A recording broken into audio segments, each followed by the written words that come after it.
Yayamang hayupo na tanging mag-ina. Ang inalayang galak na walang hanggan. Kaya't sa tuwa ko'y sa aklat nakita.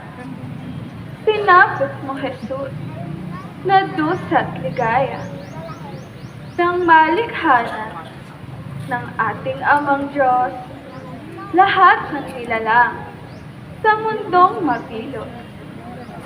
Kami mga tao, bago isinunod, kayo ay nagpulong upang isaayos ng inyo pong gawin. Santong konsistoryo ay di matuloy paglikha sa tao dahilan sa kung magkasala ito.